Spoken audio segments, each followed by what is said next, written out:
7 weeks, I don't know. I was tweaking already, not even kidding, and finally we are fucking back. And what's even better is we are getting back-to-back UFC events. So UFC 324 now, and next week is already UFC 325. Also very interesting card, but today we do the predictions for UFC 324, Gaethje vs. Pimblet. Yeah, as always, we start from the bottom, and we probably will start with a couple of guys I don't know. So yeah, can't say anything about this fight, but pretty big favorite, so I guess he will win. Don't know either of them. Seems kinda even. Don't know either of them, but seems kinda even too, yeah. I don't know, can't say. Okay, these two guys I actually know, so yeah, Michael Johnson is OG, it's absolute OG fighter.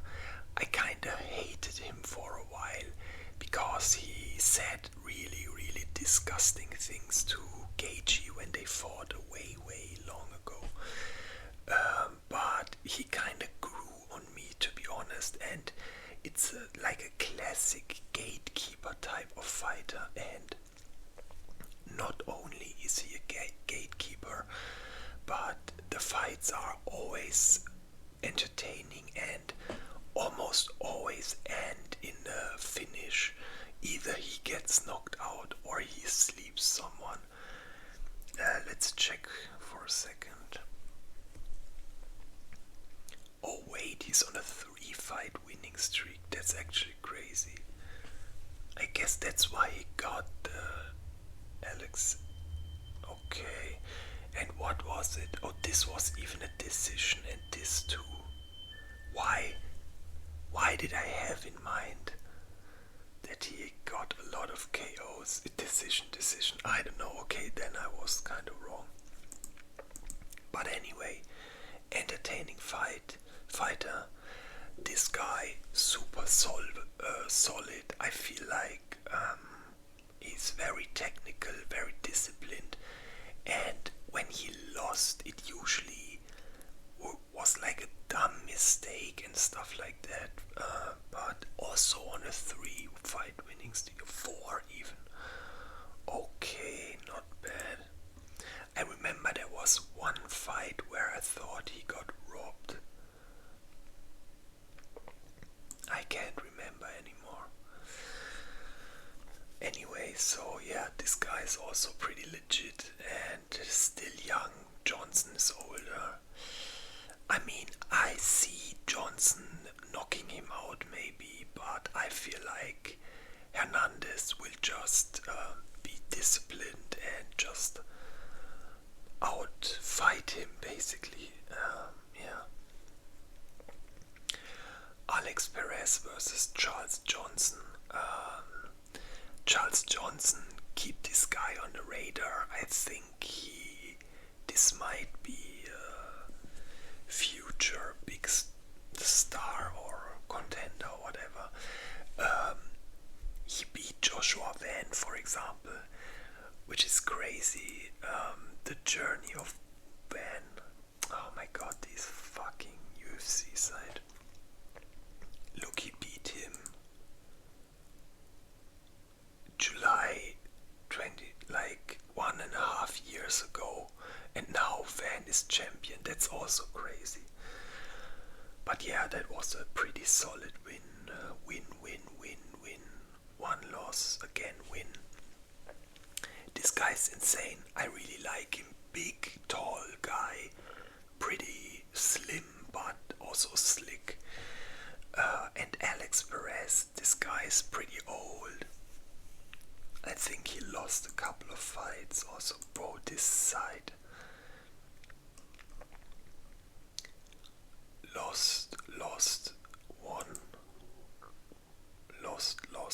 But also insane fighters. Look, Tyra, Mokaev,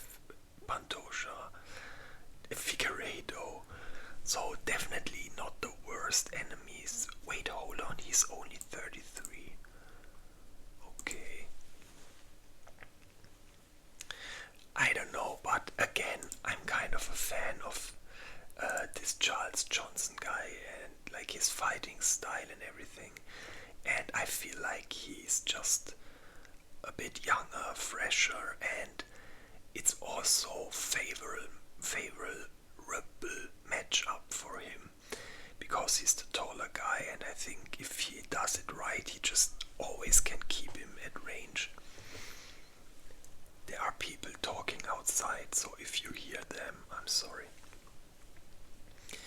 Okay, next fight, Nikita Krylov versus Modestas Bukauskas. Honestly, Krylov at this point, I kind of feel like he's become the punching bag. Okay, he won versus Span. Oh, wait a second. Why did I have in mind that he lost like his last 3 or 4 fights? Okay, so he had a couple of good wins then. Okay. This is kinda random because Oezdemir is on a pretty good run at the moment. Yeah, I don't know. Looks decent. But this guy is, I think, actually on a run. Win, win, win. Kutelaba, solid win. Craig, also solid win. Win, win. Petrino, not bad to lose against this guy. Yeah, I go with Bukauskas with this guy. I feel like he's the fresher, younger, more athletic guy. And I feel like, oh wait a second, I forgot to say the prediction. So this I say decision. This I say. I mean, Perez is pretty tough. Yeah, maybe like a second round KO from Charles Johnson. Bro, this side is fucking pissing me off, man. And yeah, Krylov versus Bukauskas, probably. Honestly, this could be a round 1 finish by Bukauskas. I feel like he's just gonna flurry him early. That's my prediction. And speaking of early finishes, next fight, Arteba Gautier versus Andrei Pulayev. Yeah, I guess someone thought, let's kill this guy.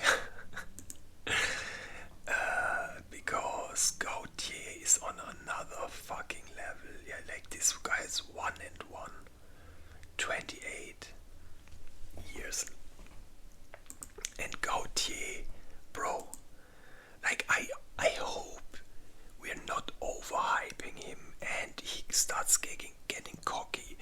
But this guy literally bombed away all his enemies. First round 141, first round 110, first round 332. Never made it past first round and literally just bulldozed them all away. And also look, 3 fights in 1 year. I respect that a lot. So this guy's on a run. And yeah, to me this is clearly probably even gonna be another first round finish. Look, the odds, holy shit, -1,000. Okay, that's actually crazy. -1,000 is insane. I mean, guys, if you want to make money and take the risk, a fight like this, you put $5 into it, you could make a lot of money. But first of all, don't gamble. Gambling is degenerate. But if you want to gamble, at least just gamble small amounts. Like a friend of mine, he always does one €5 bet each UFC event, and basically like picks out very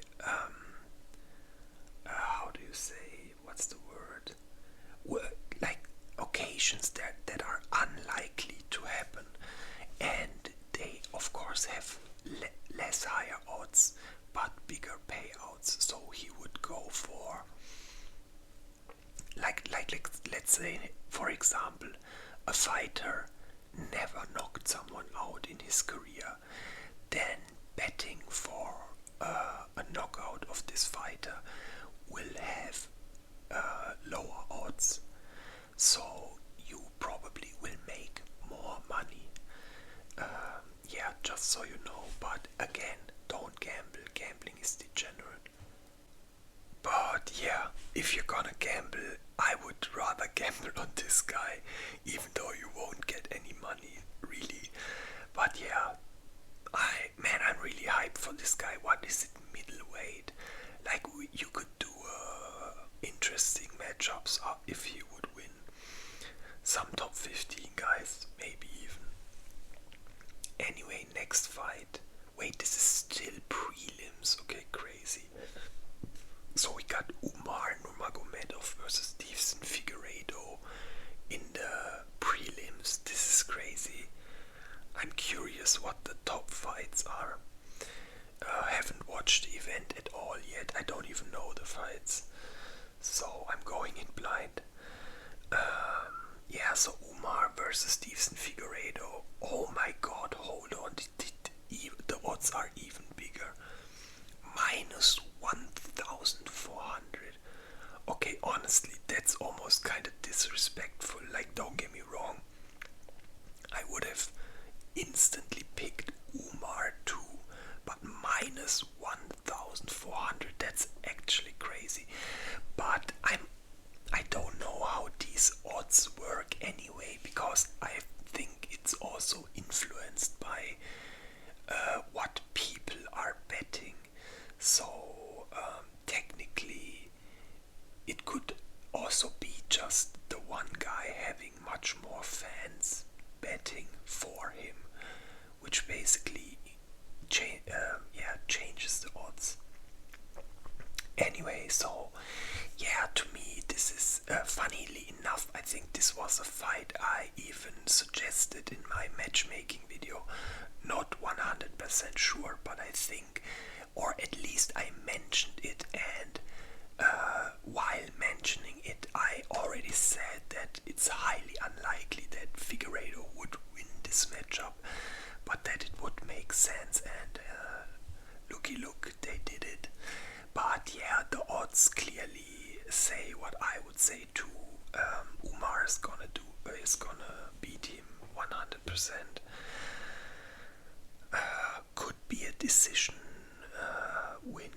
I don't know. Does Figueiredo get submitted? KO. Oh yeah, that was some knee injury. Decision.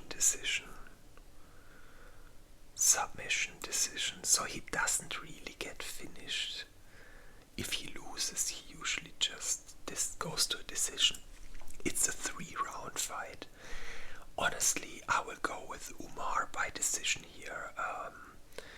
That just makes the most sense, and yeah, I don't. Maybe what I could envision is Figueiredo with a nasty knee when Umar goes for a takedown, something like that. But to me, this is clear win for Umar. So yeah, that's my bet. Umar by decision. Okay, next fight. This is main card now. Arnold Allen versus Gene Silva. Okay, that's a fight I did not expect.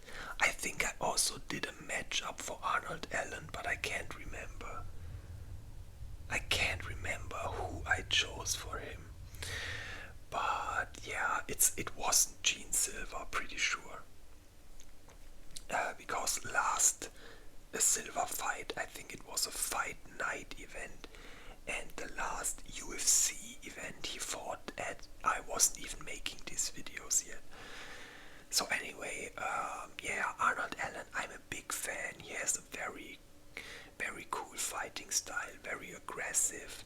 Sadly, so unlucky with injuries and stuff like that, and he always has big gaps between his fights. Like, look, 2024, over 1.5 years ago. Then here, or also almost 1 year between. Again, 1 year between. So this guy was just very unlucky, but he's very capable. losses against Evloev and Holloway. Nothing to feel too bad about.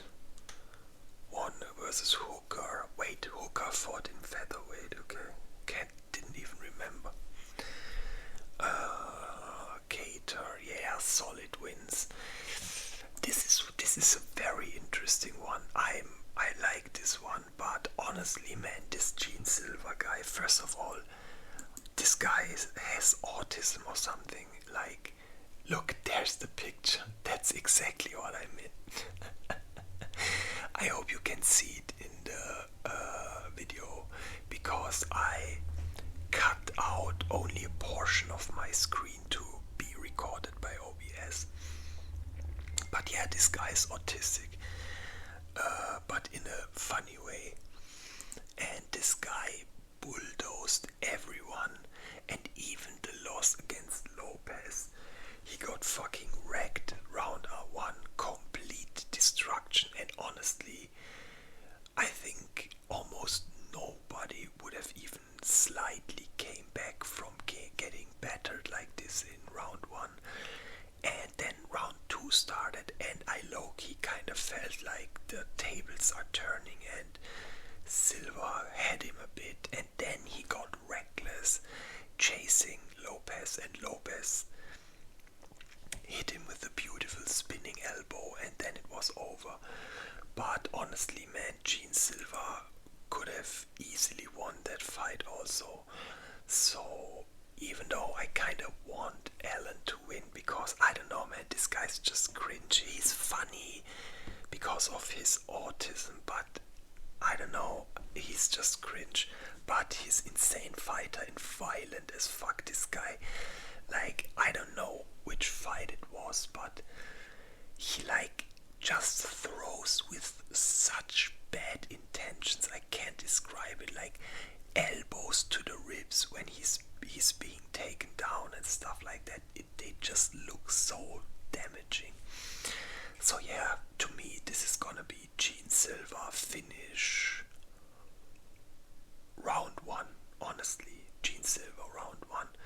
Allen kind of has ring rust. Gene Silva, fucking pit bull, autistic dog that just steamrolls people, and I feel like he will just roll over Arnold Allen before he can kind of get comfortable. So yeah, that's my prediction. Round one finish by Gene Silva. I don't even know, is it Gene Silva, Sean Silva, whatever. I say Gene Silva.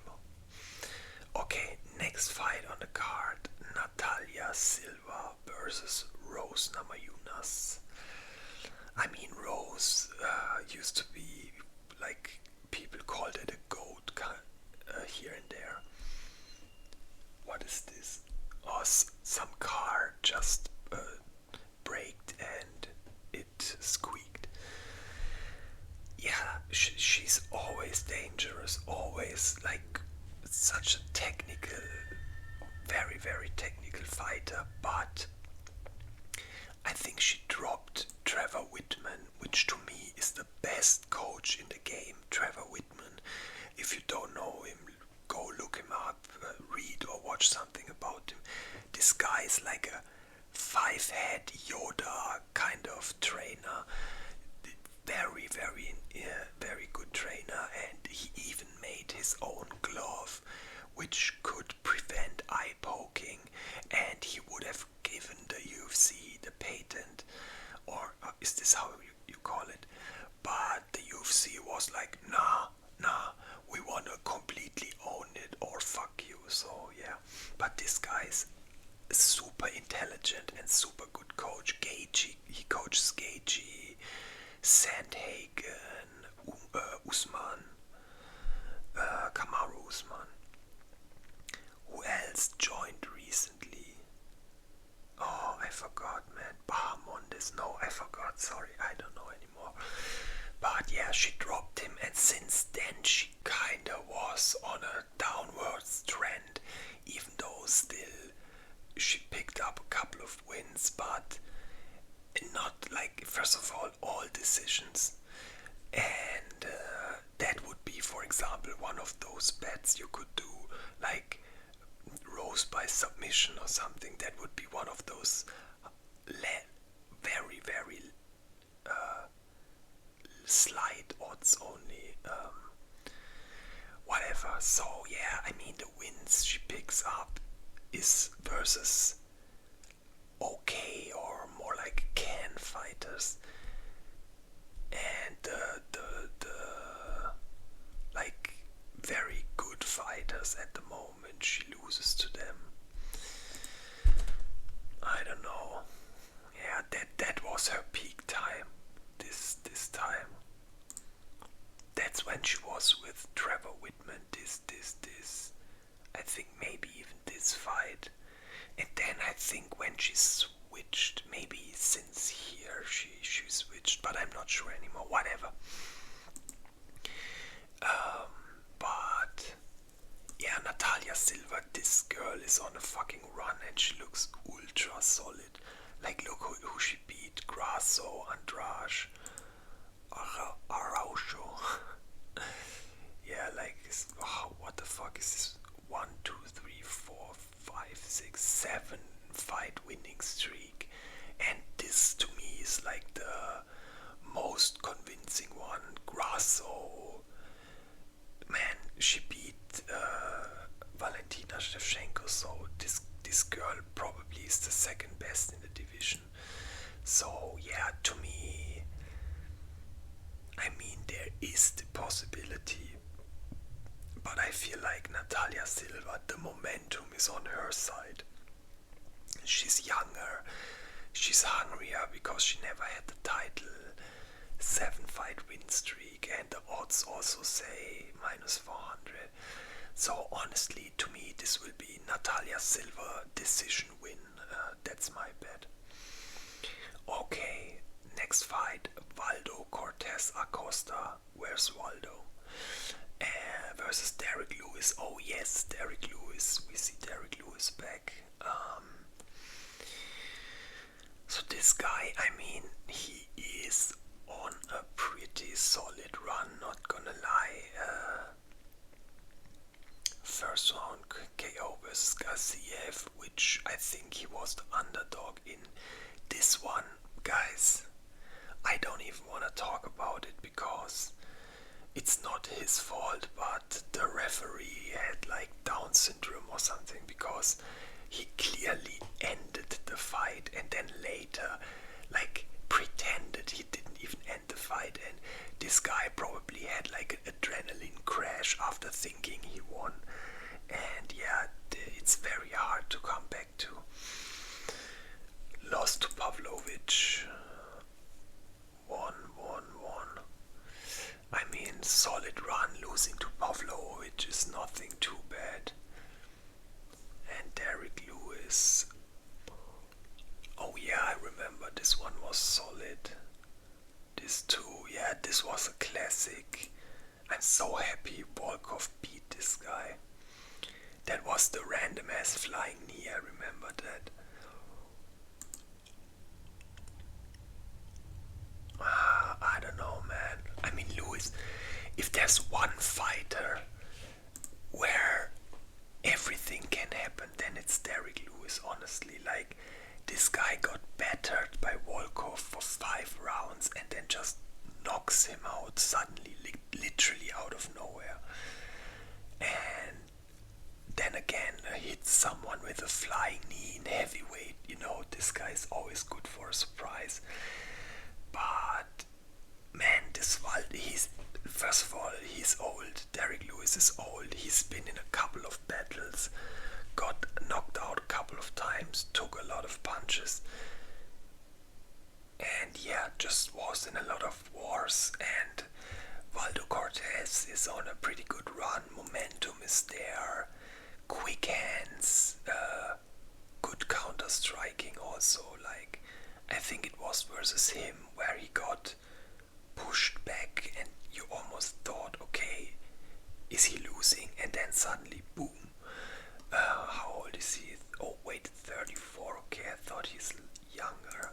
And Lewis should be like 38 or something. 40. Okay, 40 is crazy. Yeah, honestly, I will go with Cortez Acosta, but again, Derek Lewis is the one guy to fucking ruin your betting betting card because he suddenly does something super random. By the way, this video I had to pause 3 times already. I'm getting ambulance spammed again, and I already, like, it's burned into my head. I keep thinking there's another one. So yeah, sorry. Yeah, to me, prediction, Cortez Acosta.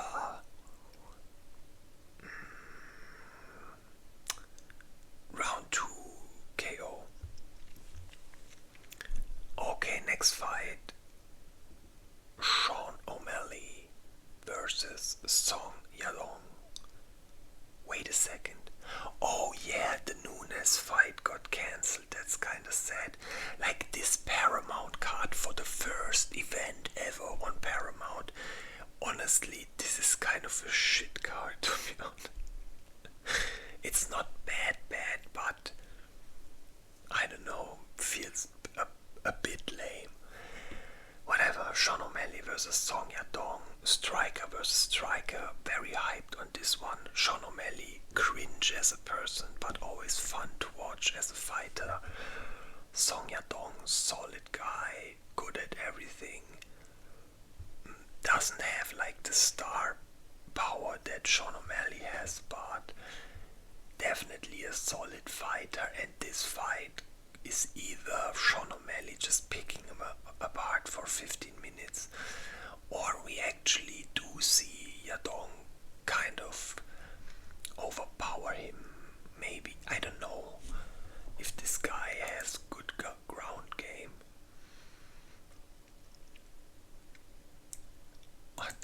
Decision. TKO, round 5 TKO. I remember this. He had like a cut on his eye. I mean, this guy has solid wins, but always decision or KO, so he definitely isn't the ground game guy either. This one is hard, man. Bro, this side pisses me off so much. Why is it fucking... this one is kinda hard, but... I mean, if O'Malley can do his thing, he will just pick him apart for 3 rounds, so... yeah, honestly... yeah, I will go with Sean O'Malley by... I don't know, man. Can he finish him? This is very hard. This one is very hard. I mean, O'Malley could catch a bomb too. Yadong is fucking like huge for the division. He's small but insanely jacked, so he could catch a bomb. No, honestly, I would say Sean O'Malley by decision, and he's just gonna do his Sean O'Malley thing. Stay at range, tricky stuff, outpoint him, outstrike him, and then we probably will see him at White House. By the way, that's one thing we have to keep in mind. Why maybe a lot of the cards before the White House card are rather boring. I think a lot of them are like set up fights. So for example, if O'Malley wins now, it's clear we're gonna get a title shot, O'Malley versus Jan or whoever is champion at the White House. That's like 100% sure. And I feel like this is one of those setup fights, you know, Yadong, beatable opponent, striker is favorable for him, in contrast to like a Umar or something. So yeah, this is to me like a setup fight. Even Derek Lewis could be a setup fight. I think Dana explicitly said no Russian fighters at White House card, which is crazy, but understandable also. Even though it's kind of unfair for the fighters, because yeah, fuck politics and shit. It's a sport, but then again, I get it also. So, whatever, man. But yeah, so to me, Sean O'Malley decision win. I don't know. I just feel like Yadong is too tough to get knocked out, but he's gonna get outpointed. And now for the main event of the evening and the most random ass main event title fight for the first Paramount card. We got Justin Gaethje versus Paddy Pimblett. Somehow, by the mighty magic of whoever, Paddy Pimblett landed on place 5, 5th place in lightweight rankings, which I find very interesting. How you get 5th place for beating the 12th place guy. But yeah, that's the power of star potential right there. So bro got a title shot, and since Ilya had like the issues with his wife, whatever, and Gaethje said he only fights for a title, they thought, okay, you know what, let's do interim title, which to me is absolute bullshit. Like, even Gaethje, he won the interim already once, and he basically didn't even want to wear it and said, I want the real one. So I don't know, I'm not the biggest fan of these interim title bouts. It's like so lazy to, oh, okay, we need a title fight on the card, let's just do a interim fight, whatever, man. For the fight itself, I'm pretty hyped, not gonna lie. Like a couple, like let's say 2 years ago, I wouldn't even have considered that Paddy could even stand 1 minute with Gaethje. But of course the guy got better and he looked kinda good against Chandler, but then again it's Chandler, right? And look at the caliber of guy this guy beat. Like, look, I don't wanna hate, even though I am a Pimblett hater, sorry, I gotta admit it. Just his entire persona, I just hate everything about this guy. And I hate that he gets this treatment. I don't even get why is he really that big of a star, because Gordon beat him 100%. Then he beat Ferguson, who was pretty much half dead already. He beat Green, who had a good run, but clearly still not top 15 caliber. And then he got Chandler, which also clearly on a downward trend, 2-5 in UFC and 0-2. So, like, the win against Chandler should have given him the opportunity to fight a top 10 guy and not fight for the title. But yeah, it is what it is. That's the reality. And now let's switch to Gaethje. And now let's check who Gaethje fought. Fiziev, already better opponent than all the opponents that Paddy won against. Holloway, okay, also better. Poirier, also better. He won against Poirier. Boom, wins against Fiziev. Loses against Oliveira. Wins against Chandler. Loses against Khabib. Like, bro, he fought fucking Khabib. Who can't say that about? Loss versus Ferguson, but this was prime Ferguson. This was 12-win streak Ferguson. And I tell you, this fight is what destroyed Ferguson. He took so much damage, you can't come back from this. Yeah, man, look how many fights this guy already had. See, this is the Johnson fight I was talking about earlier. His first one in UFC, 2017, crazy. Then lost to Alvarez, Poirier, and then he had that a pretty good run. Then Khabib. So guy, this guy is like experience-wise on another level. Guys, look, this one I'm gonna rate with my heart, okay? Because I have a very bad feeling. I just have a bad feeling that Paddy's gonna win. But